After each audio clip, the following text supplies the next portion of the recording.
please feel free to email me or message me on Blackboard if you have any questions. But let's go ahead and get started. We'll take the first PowerPoint on the disorders. It's a pretty short one, so we'll knock that one out first.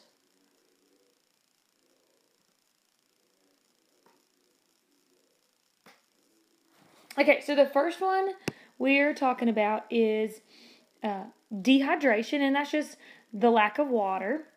So read through those symptoms, but dehydration is just the removal of water or not enough water. Water output exceeds water input. Okay, and your next one is water intoxication. And this is just where you've taken in too much water. I remember a couple years ago, there was a girl that actually died from drinking too much water. She was like on a radio contest or something like that. But on this slide, you want to make sure that you know hypo means below. Let's see if I can highlight here. Okay, so hypo means below. And then, oh, that was bad. Hyponatremia. There we go. And that's result of excess fluid intake and can even result in death. And so you want to know water intoxication is hyponatremia. And you want to write this in. Prolonged sweating.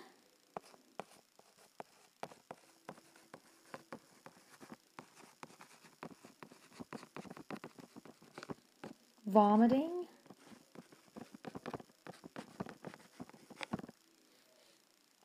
And diarrhea can actually lead to this.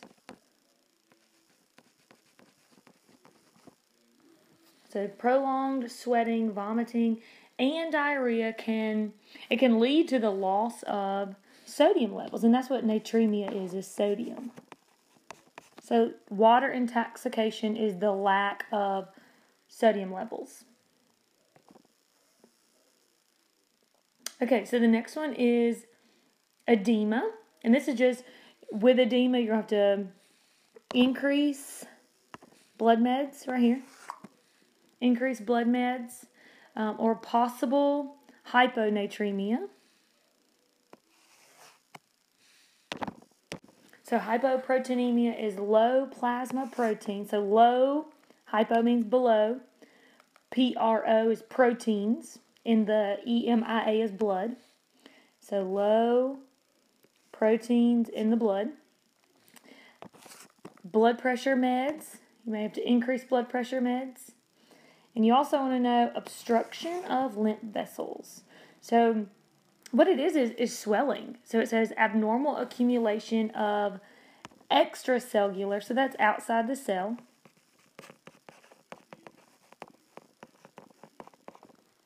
In the interstitial fluid. So really it's just swelling. So low plasma proteins, obstruction of lymph vessels, and then blood pressure medications. All right, so sodium and potassium imbalances. Hyponatremia, which we've already said, natremia is going to be sodium. And this one is just too much water.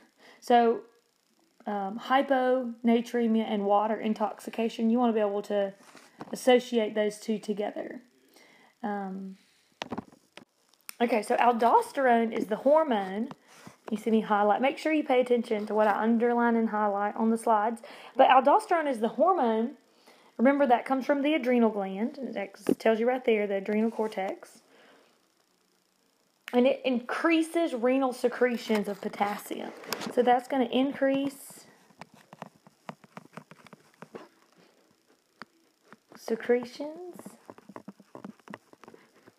Let's try that again.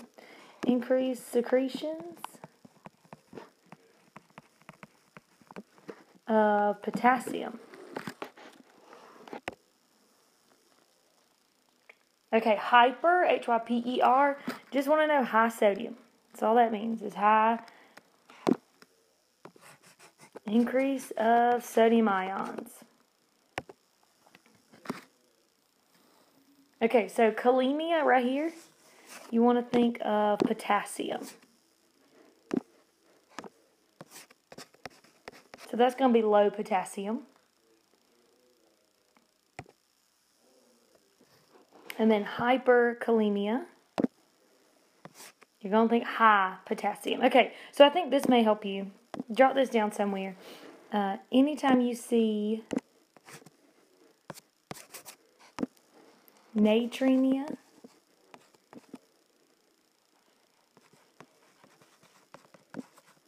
that's going to be sodium ion. So emia means blood. So natremia is going to be sodium. Calcemia is going to be blood calcium. And then kalemia is going to be potassium. So I think that'll help you. And just think, for all of these, there's hypo, sodium, calcium, and potassium. And then there's hyper, sodium, calcium, and potassium. All right, so that was your first video. I'm going to go ahead and stop this one and start the next one.